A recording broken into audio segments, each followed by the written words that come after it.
Thank you, Mario, for that introduction. I very much appreciate it. And welcome to everybody, to all of you business and community leaders who are here for the annual SA to DC trip. It is always a great pleasure to see so many San Antonio faces here, old friends and new ones who come to visit us every February in DC. And, you know, the folks that are here, Richard Bettis from the Greater Chamber, Ramiro Cavazos, who I know had a meeting, I think, on small business, all the leaders that are here, Henry, former mayor and secretary, to the council members and other elected officials. Thank you for all the work that you're doing on behalf of San Antonio, and congratulations on bringing us to a moment in San Antonio where our city has such incredible momentum, where the nation has recognized both the accomplishments and the potential of our city, and a place where I think the future looks very bright in the years to come. You know, of course, I am in my second term in Congress. I served 10 years in the Texas State Legislature in the House of Representatives. And my first term in Congress, I probably told you last year, was one of the busiest periods of my life. In 2 years, it seemed like I did just about everything. I got a new job coming to Congress. I got engaged. I got married. I had a child. I bought a condo. Just about every major life change or event that you could have, I went through in the last 2 years. And so this year actually feels like it's a little bit slower. This term feels like it's slower. I feel like I have 2 years under my belt now, a little bit better sense for the process and for this place, a better sense, I think, of managing my time. One of the challenges in Washington is that, for example, we were only in session about 98 days last year. So when I'm back home, people tend to assume that I live in Washington. You know, in fact, which is not a bad assumption, but people say, oh, is your family, your wife and your daughter, are they in Washington with you? But in Washington, in San Antonio, I have about a 2,600 square foot house that cost me $180,000. Here I have about a 520 square foot condo that cost me $280,000. So I live in San Antonio, and my family's in San Antonio. And because we were only in session about 98 days, I was back home a lot and traveling for political things and official business. This year we're in session about 132 days. So Congress is doing more work in the non-election year, which is usual. During our election years, you'll notice that we're off for a long period in August and then a long period in October, just before the election, so that people can go and campaign. But the reason I bring that up is because I know you all have a lot of issues that you want us to work on behalf of the city, the economic engines of our city, the universities, the nonprofits, all of those things. And we've been doing that. But one of the things I always remind folks is to make sure that we press Congress to spend more time in Washington working on behalf of the American people. Because all of the issues that you bring forth take time to resolve.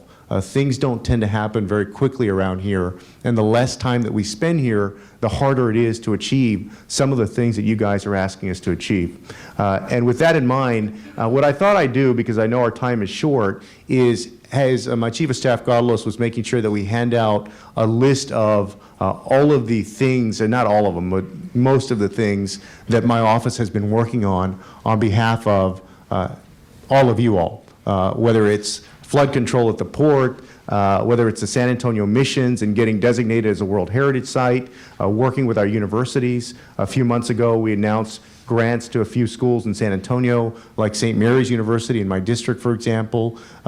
Working on the courthouse issue, I convened a meeting in 2014 with Judge Xavier Rodriguez and the White House. So all of these things that people come visit my office about, sometimes we have a chance to personally visit, sometimes I'm off voting or in committee, and you'll have a chance to visit with my staff. But I put that list together to let you know that our office is working on behalf of our city.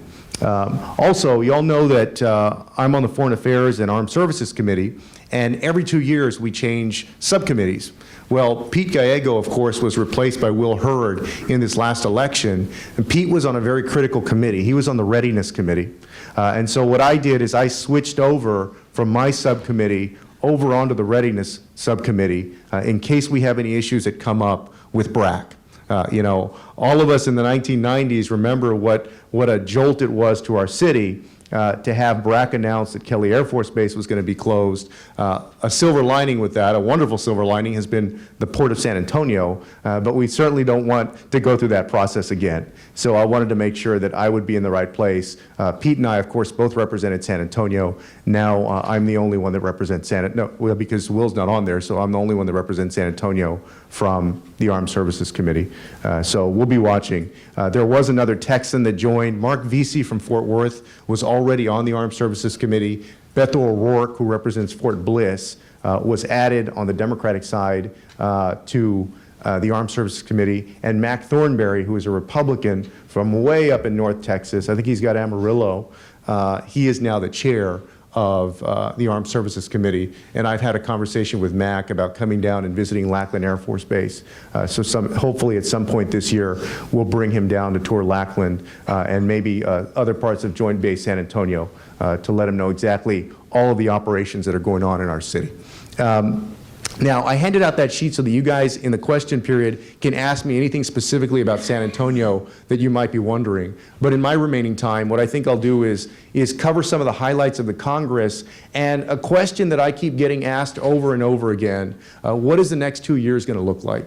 Are Republicans and Democrats going to be able to get anything done? You now have, of course, after the elections, a fully Republican Congress in the Senate and in the House, and of course a Democratic president. Does that mean that we're going to be gridlocked for the next 2 years until you get a new president or a new Congress? And that's a very important question, because the last two terms in Congress have been the least productive terms in American congressional history. Literally the least productive, the lowest number of bills have come out in the last two Congresses. So it's a fair question to wonder, does this mean, now that you really have truly divided government, that it's going to be even less productive? And I would answer it this way. If everything works out right, this situation will be one that is akin to what we experienced in the 1990s, where you had President Clinton, a Democrat, and a fully Republican Congress led by Newt Gingrich in the House, the contract with America, all of that. While there were some deep divisions there were also some major pieces of legislation and smaller pieces of legislation that were passed. And so, but by that I mean to say that it doesn't necessarily mean that the next few years is a wash. There are some good things that can be done, some space that the parties still occupy together where we could find some common ground. And I want to mention a few of those now. The first one, I think, is criminal justice reform. For example, Senators Rand Paul and Cory Booker of different parties in the Senate have both spoken very strongly about getting together and proposing a bill on criminal justice reform.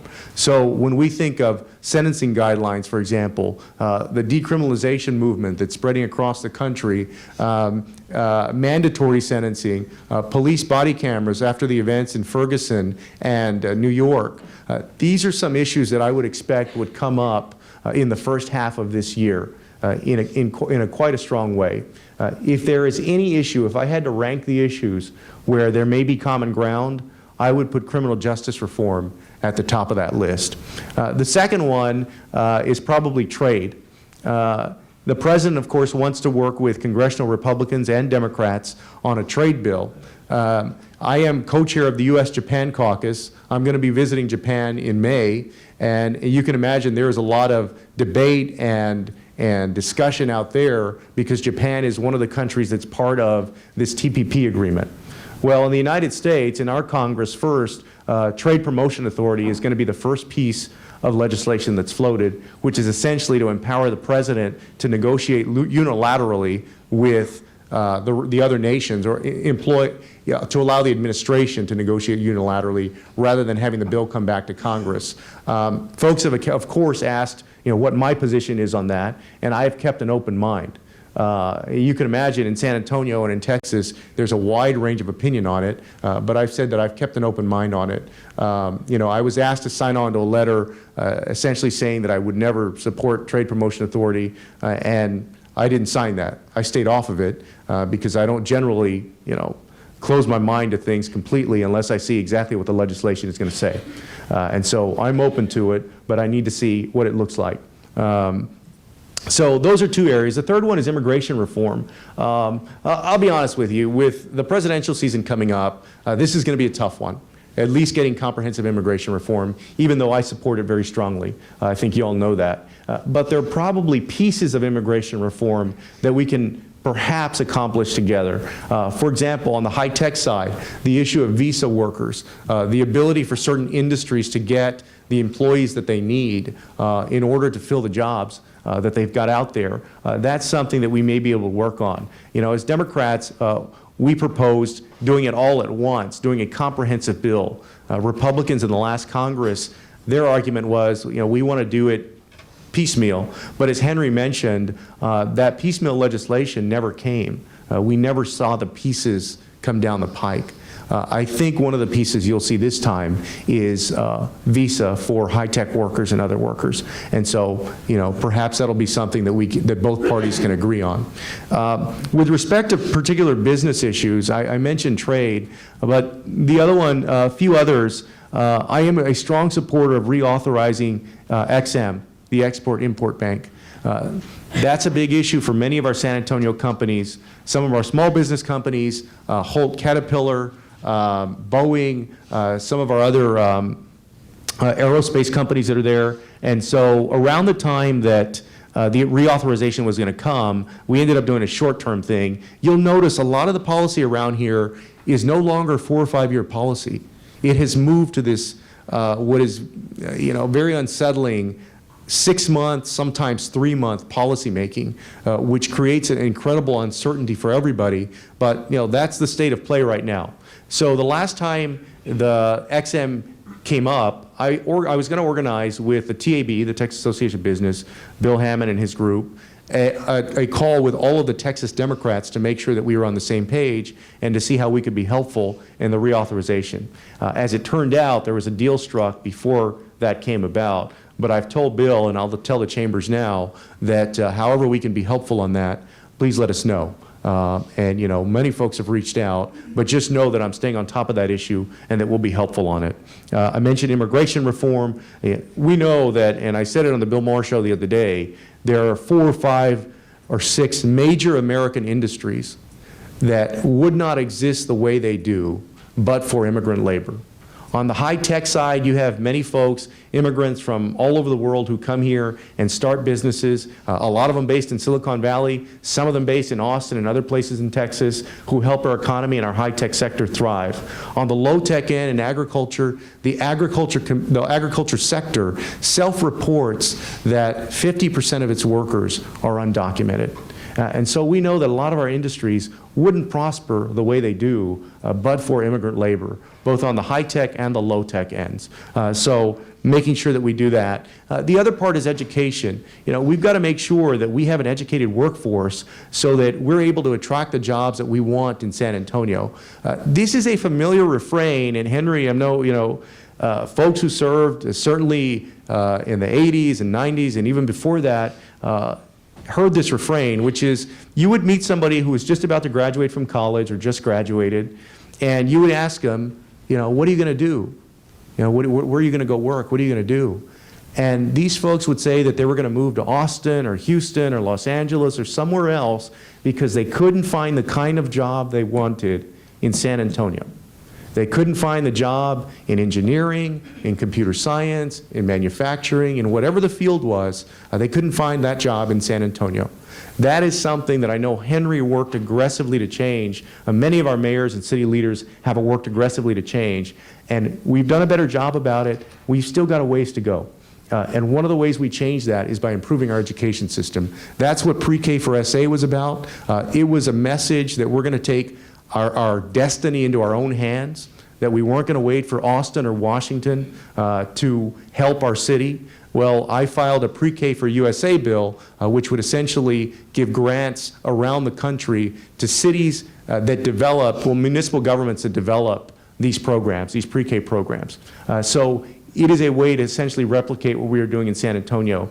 The other thing that I filed in education and higher education is a STEM bill, which would also spread STEM programs. I know at Prep, for example, and other places, they've worked on that issue a great bit. So improving our education system so that as employers, when you all go out to hire, you can find the people that you need, and you can find them in San Antonio. And one remark with regard to the narrative in Texas. We have heard a lot over the years about the Texas miracle and how our economy has weathered the economic storm and the recession better than other places, and all of that is true. And our state should be proud that we created more jobs than any other state in the nation. And I think our leaders certainly deserve credit for that. But I would have you consider this. If you overlay the number of jobs created in Texas over the last 5 or 10 years and the number of people who have moved into Texas in that same time period, you will find that many, if not most of those jobs were taken by non-Texans, imported from other places. So our goal should not just be to create jobs and have other people come in and take them. Our goal should be to create jobs and make sure that Texans and San Antonians are qualified to take those jobs. Because we don't need our companies scrambling and having to advertise in San Francisco or North Carolina or New York or somewhere else, and having to put a deadline on job hiring and then extend the deadline because they can't find anybody that's qualified. We need people in San Antonio who are eligible to take those jobs. And the way you do that is by investing in the infrastructure of opportunity in our city and in our state. And I think that if there is a place where Texas as a state and state government has failed, it is in doing that. It has demonstrated that it can attract the jobs. It has not demonstrated that many of those jobs can go to Texans. That is a different thing. So I always keep that in mind here in Washington, making sure that we're doing everything that we can to expand the infrastructure of opportunity for San Antonians. When we create jobs, it would be wonderful if San Antonians get them. So with that in mind, I'll take any questions that you guys may have. Yeah, Louis. You said that you'd met with about the new federal courthouse. Where do we stand on that? Well, y'all know that we got some disturbing news earlier in the year, or last year actually. We got bumped from about 3rd to 8th, and we're still, and I joined on to a letter actually Henry led this last time, pointing out to the White House or to the administration, that the courthouse is right near a promise zone on the east side, and that this should be considered as part of that development. And so we're going to keep pressing our case. But I'll be honest with you, the funding for all of that is always behind schedule. Part of it is challenged with the sequester and the budget, but we're going to keep pushing hard. Congressman? Yes. The president's budget that came out yesterday has about $18 billion in it for freight rail improvements and about $26 billion for transit and other rail improvements.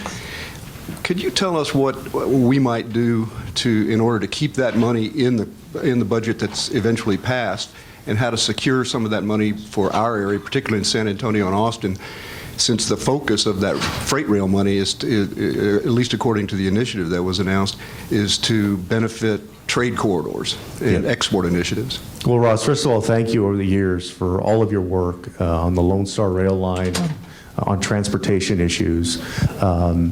I think you're right. I think it's important that Texas compete for its fair share of those funds, and that we do everything specifically that we can to develop the Austin-San Antonio corridor. In terms of what this group can do, I think you should be very strategic about it, in that you should press Senators Cornyn and Cruz to be helpful on this issue. We now have a Republican Congress in the House and in the Senate. So we can help you on the administration side. Of course, we'll help you in Congress, but we can be most helpful with the administration. As Democrats, I think they can be most helpful in the appropriations process with the Republican House and the Republican Senate. So working together, I think you guys should talk to everybody and get them to help with the friends that they have, right? And so if we all work together in doing that, I think we can achieve this. As far as getting our share, we've spoken about the fact that the president in March is going to convene a summit, the P3, with foreign investors, and making sure that we compete to get some of that investment. That's something that we need to do.